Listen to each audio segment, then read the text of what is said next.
Salve, welcome back, ladies and gentlemen, to Let's Play Talos Principle. In the last episode, we finished off World 1. We're now on to World 2.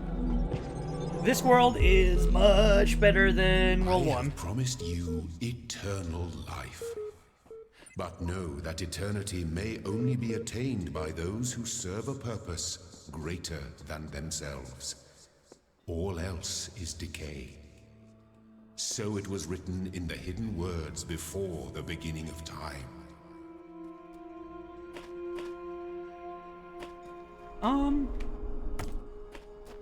So we are past the baby puzzles.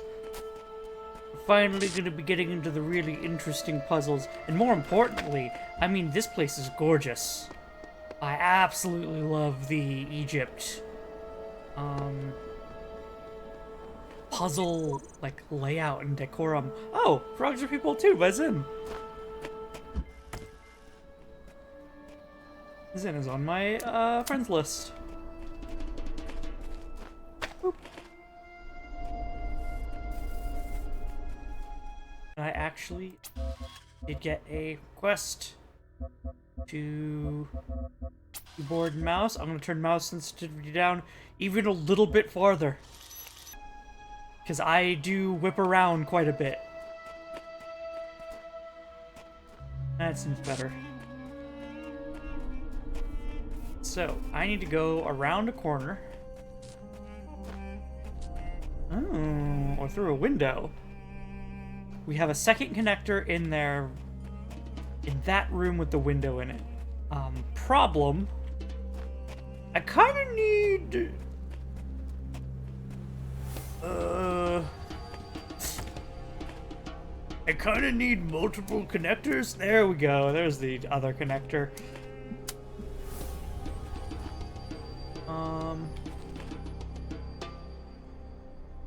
Okay, we want to maximize the amount of time that we're getting. So we want to place this, like, back here, just at the wall level. Because we know that this sphere is going to come along and wipe out what we're doing. Right? So now we get the maximum amount of time. We can come in here through the window. Who's this?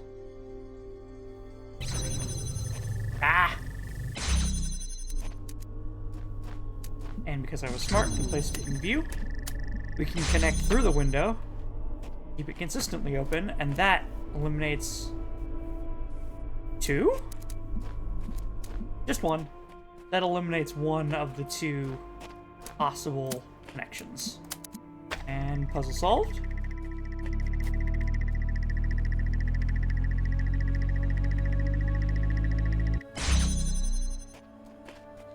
Puzzle solved. Boop. So, not too difficult. I just recognized very quickly that you need to cut away space. You're introduced very early on to cutting away doors and cutting away pieces. You also sometimes need to cut away space. It's an efficiency puzzle. We've got one connector, two spheres, blue and a red. And it looks like there's going to be no red laser in here, is there?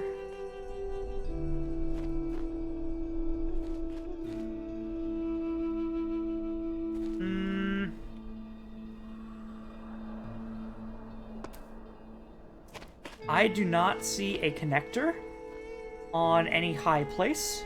But you know what? I have a distinct feeling that since our last location had a red laser in it, and the door is visible, that we can connect the red laser through here. Itch. Uh-oh. Oh no, the door's open, it's fine. Bada bing! Why are you... Oh, because it's connected to blue. I don't want you connected.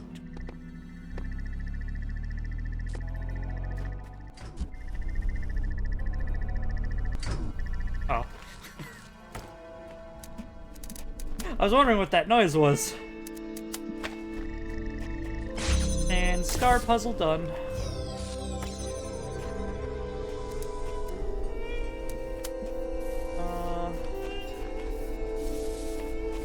Can I... Is this just another cutaway space puzzle? You can see directly below the connector point that there's two symbols that are going gray or white. Those are letting me know when where I place this is visible.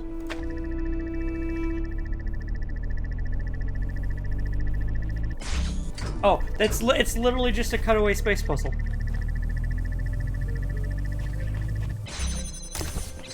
Bada bing. Got it.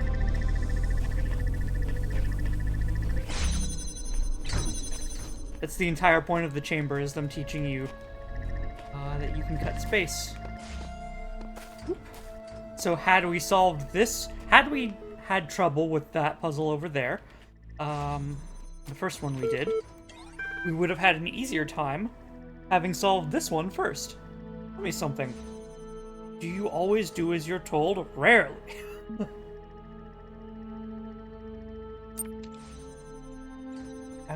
I only ask because I couldn't help but notice the stash of brightly colored knickknacks you're collecting.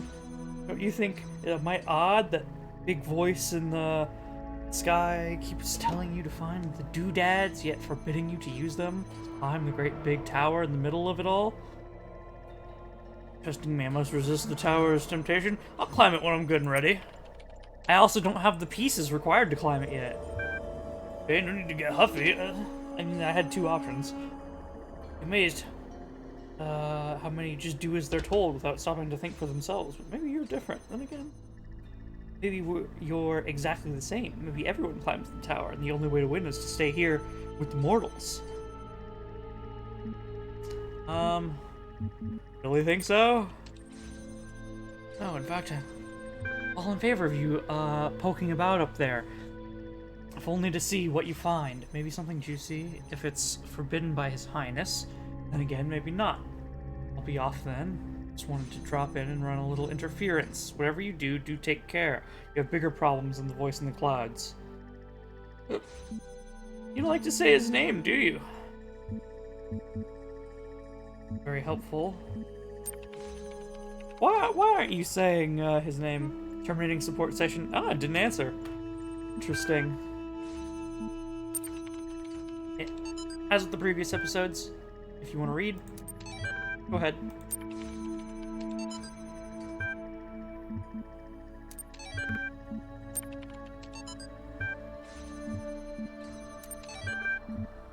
This would be a very long playthrough if I sat here and read literally every document. And a lot of them are just interesting tidbits and facts. You know, you don't need to read all of them to get the full experience. But yeah, as we saw with the previous puzzles, as I was explaining before, if you're ever in a puzzle game and you are having trouble, try literally just putting it down and picking it up again later. Solving another puzzle at a later point might make a previous puzzle easier. Okay, so here we have 3 connectors, and I need 2 of them to be in use, because I need 1 on a button, and that opens up the sigil. So, ooh, right within view, huh?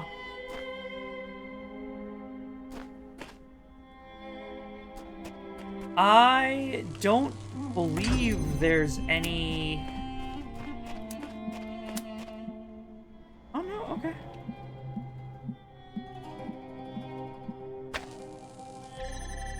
So I can... see both?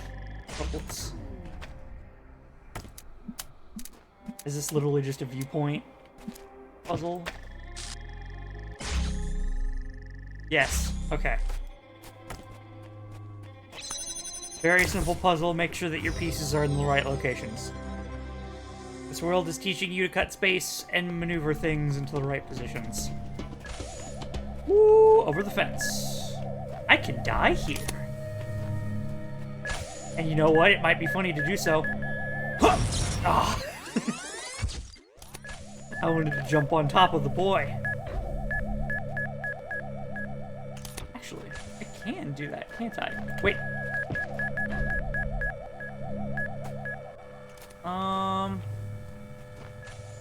If I remove this, you explode.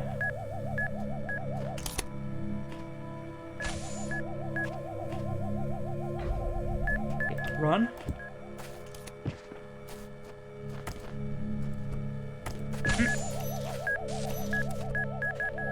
Okay, hold X to reset. I got stuck.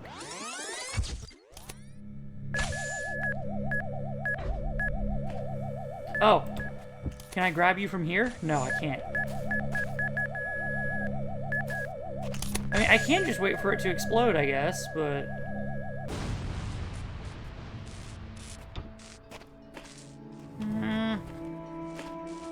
I wanted to try riding around on the box. Get the feeling you're not supposed to do that, though. Okay, well, I don't think this one was much of a puzzle, right? Considering you could just remove a box and then be given the solution.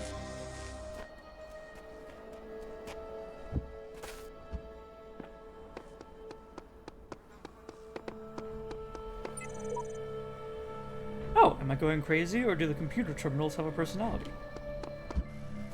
River Herring, my artist friend. Road of Death. Damn you.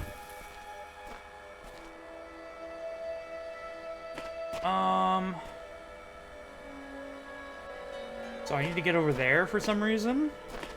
I think I need to get the box over there. We did see in the previous puzzle. Yeah, I just need to get the box over here. Well, we saw in the previous puzzle that you can place cubes on top of spheres. So now I can go boop. And then wait for him to travel over. I don't think I need to jam Gatling guns. Wait until you bounce. There we go. Just to make sure that it's all the way on the other side. Jam him so that I can pick up the box. And we win. Yoink.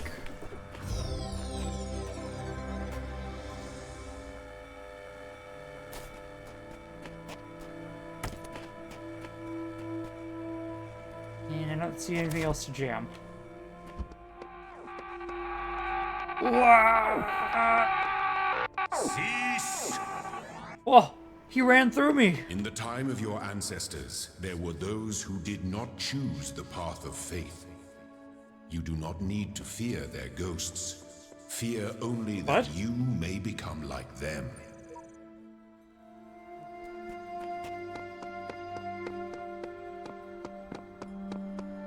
Fear that you do not choose the path of faith? I don't know. Milton Library Assistant, what else you got for me? I've been checking your response against the library archives in order to assist you further. In addition to some information, can you tell me what is important difference between a pebble and a tree? Okay. Pebble is old. That's not technically correct. Technically everything is just made up of, you know, stardust and particles from the Big Bang, so... Is the pebble really older? Like, how do you measure that? Tree is heavier. You can have a boulder that's heavier than a tree. It can be a small tree. Tree is alive.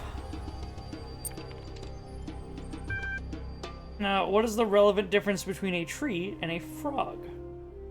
Well, a frog is delicious.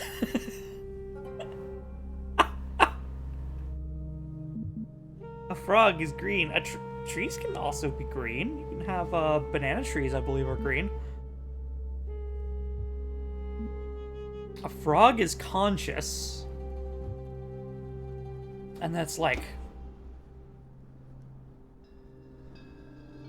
I'm so tempted by delicious. I'm gonna do delicious. I haven't done it before. I suspect I'm trying to make this more difficult than it already is. A frog is conscious, but a tree is not. Thank you. A 5-year-old could handle this. Let's try something harder. What's the difference between a frog and you? What makes you a person? Rationality or sapience? I have feelings. I am self-aware. Nothing important. Frogs are people too. So, important. Frogs might not be self-aware. I'd have to look at a study specifically for frogs. There are quite a few animals that are definitively not self-aware. Like, there are tests you can do, like do they recognize themselves in a mirror? Especially if you put a spot on them. So the shopping cart test is the most definitive test. The problem is getting animals to cooperate with the shopping cart test. And the shopping cart test is you stand them on like a rug that's tied to a cart, and you try and get them to push the cart to you. Clearly they can't push the cart because they're standing on the rug that the cart's tied to, right? So if you were self-aware, you would recognize, oh, I'm the thing that's preventing the cart from moving. You'd pick up the rug and or you know, pull the cart in some other way. It's hard to get an animal to do that, but it's one of the things that we use for figuring out when humans attain self-awareness, which is about 2 years old, is when you become self-aware as a human. Fun or horrifying fact for you. I have feelings. Feelings could be used in both an emotional sense here and in a sensory input sense. So, right, because like an animal could feel something, whether it's hot or cold, but it might not be able to feel like sorrow or, you know, a deeper emotion like envy or something. In fact, I think the only animals that we've seen are shown to have really deep emotions are elephants and crows? Maybe dolphins as well. I'm not familiar with dolphins as much. Anyway, and possibly some smart species of dog. And rational... Well, animals can be self-aware. The biggest difference between a frog and a person is sapience, which is rationality. That is the answer I've been contemplating as well. Check user prof. Done. Though I'm not convinced it lines up with the definition of a person you provided earlier. If all you have to do is resist decay, then every living creature is a person, and yet every living creature is not capable of having this conversation. That's what they meant by reversing entropy. That's not what I meant by reverse entropy at all. Right? To reverse entropy would be like making a heat pump, maybe?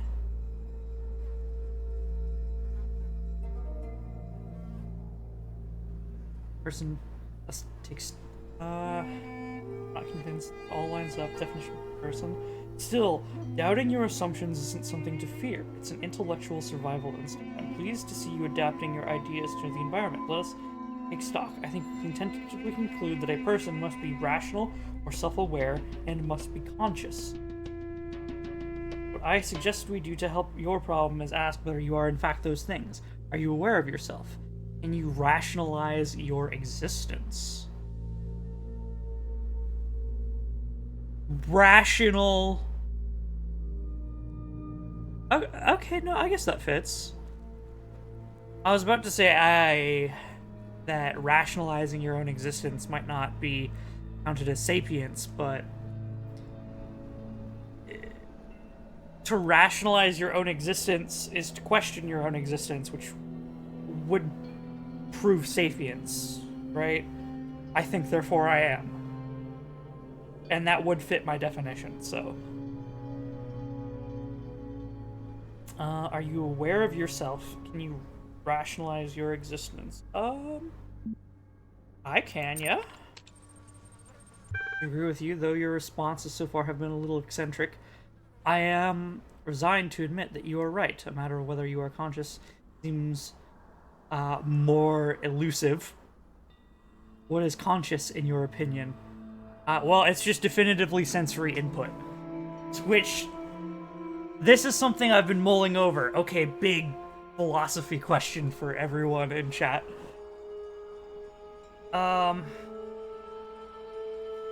So the Talos Principle is a set of 4 questions, not 3. It goes rock, tree, frog.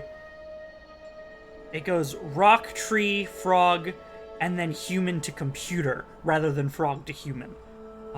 For, you know, AI sentience is what it's trying to question. But consciousness is just defined as, the first step is rock to tree, which is just, okay, is it alive or not?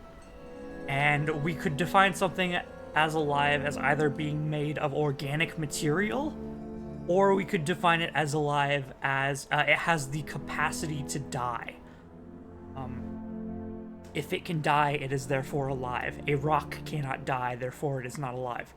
Right? Then we swap over to question 2. Is it conscious? Consciousness, here we would answer, is what separates us from animals. That's, I would argue, is sapience. Consciousness is what it is like to be me. Consciousness is the feelings and senses. Consciousness is far outside my area of expertise. I mean, true, but that doesn't answer his question. So 4, I'm going to nix, because 4 does not answer the question at all. Though it is intellectually correct, I would argue, and rather honest to say, look, I don't really know. That's the right thing to do, right? But beyond good, it doesn't get us any closer to answering the question. Consciousness is what separates us from animals. I don't think so, because regarding question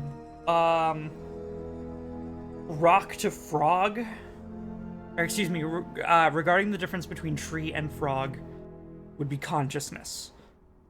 And we and frogs both have that same level of, okay, there's something we can define here that's like sensory input, plus we can move around and interact with the environment, right? And that would be consciousness. Consciousness is what it's like to be me. Sentience or sapience would be the next step up. But my question to everyone in chat, sorry to get so long of eliminating answers. There are carnivorous plants that have like little sensory doodads, like little stems, where if they are touched, then the plant will react. And it will trap small bugs and prey. Which that, by definition, is it can sense and react to its environment, right? So would that make those carnivorous plants conscious? Even though they don't have a brain or neural system. I think there might need to be another word of distinction here that I don't know if it exists or not, is my opinion on it. But interesting question of if all consciousness is okay, it has senses and can react to its environment. It can feel things. We have plants that can definitively feel things and can definitively react to their environment, which would, by definition, make those plants conscious, which doesn't quite feel right. Right? So there's simple reacting to the environment, and then there's more advanced processing. Later on, I would also argue the negative of this pretty much being a regular animal, you would say, has consciousness in the stereotypical way that we think of it.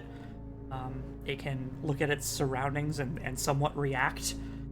The negative inference of this would be the koala, which is an animal so dumb, if you were to put a koala down in front of its only food source, it only eats trees from the eucalyptus, excuse me, it only eats leaves from the eucalyptus tree. If you were to put a koala down at a table with a silver platter full of eucalyptus leaves in front of it, it would starve to death. Because the koala is so dumb, it literally does not recognize not picking the leaf from the tree.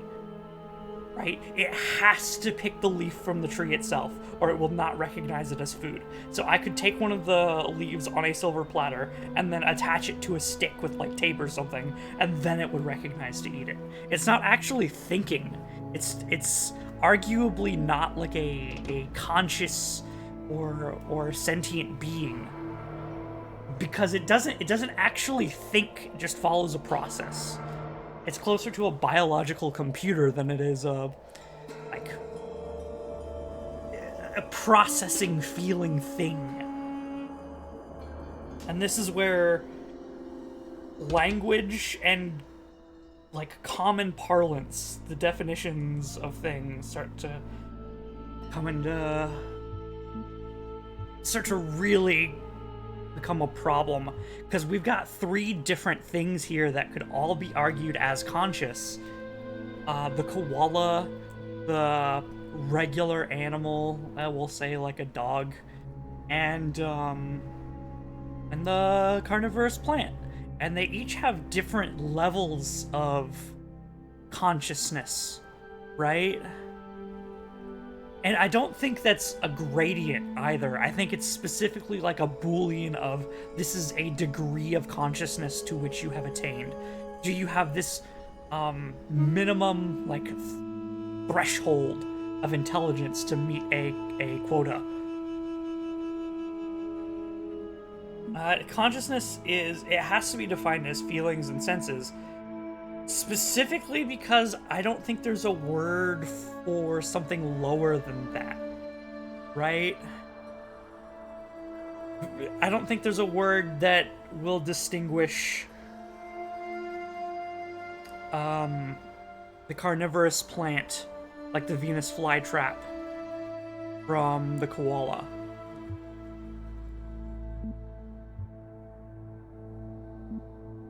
Or, then there's the actual animal. I'm gonna continue in a second. The actual animal version of this would be the jellyfish, since a jellyfish is basically just a bundle of neurons. It has no brain. It has no nervous system. It's just like floating mass of bloop. Anyway, consciousness is feelings and senses. I would probably argue that a jellyfish might be less conscious than a Venus flytrap. Then again, I don't know too much about jellyfish, other than, they lack a brain. So, I could be totally wrong on that, and someone who's much more educated on the subject in the comments could let me know. Hardly answers the question. It does exactly answer the question. I just defined consciousness. What is it in ordinary terms? Can I touch it? What is it made of? No. Not every word is a noun. Well, actually, not every noun is a physical object.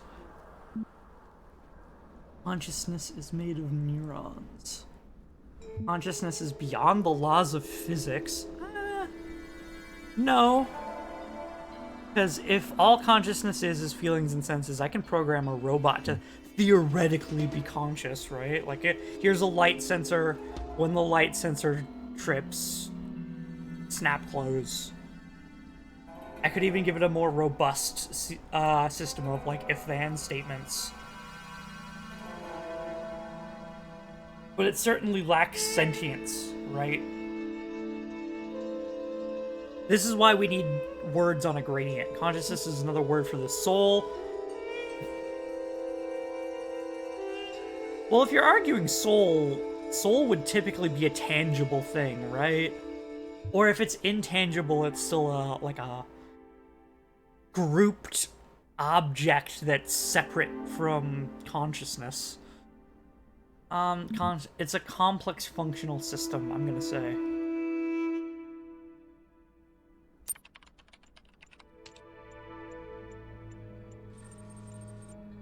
No, I really feel like we're making progress. We'll have you through that certification program in no time. In the meantime, I will mull over your proposal and notify you if I come to any conclusions. Terminating support session.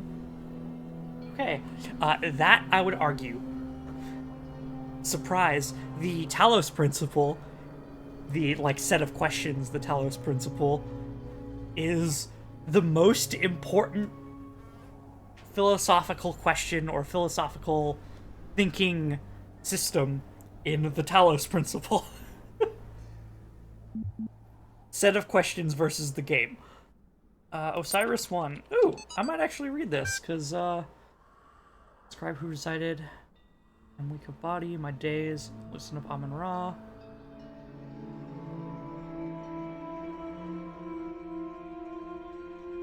I wrote, likely the location was changed according to who the copy of the book was made for. The dying man is an avatar of the owner. In an older manuscript, this is rendered as some controversy to whether it is. The dead compare the and I'm into foremost to Westerners. What?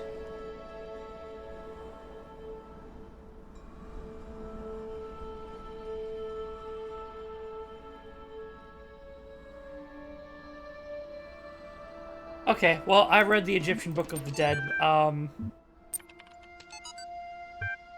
don't know what he's talking about.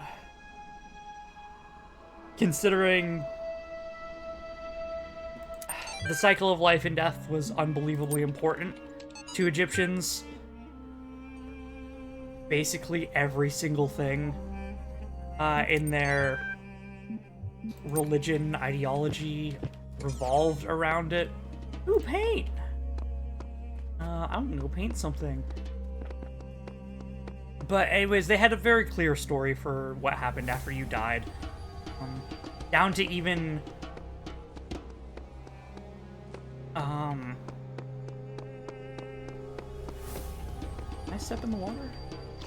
Yes! I want to set something here. Oh. Crouch. No. Sad. Oh. Give it to me. Let me write. No. Okay. My friend Reds was over here. I'll go put my sign next to theirs. Reds, right? No? I don't think so. That was Zin's. I'll go ahead and paint mine next to theirs.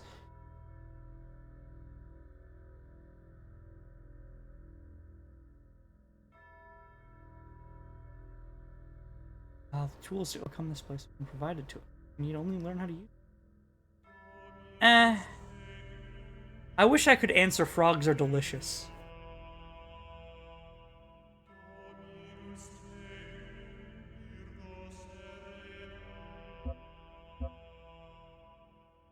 I'll put this one, since, it might imply that I am calling Zen a computer. Teehee.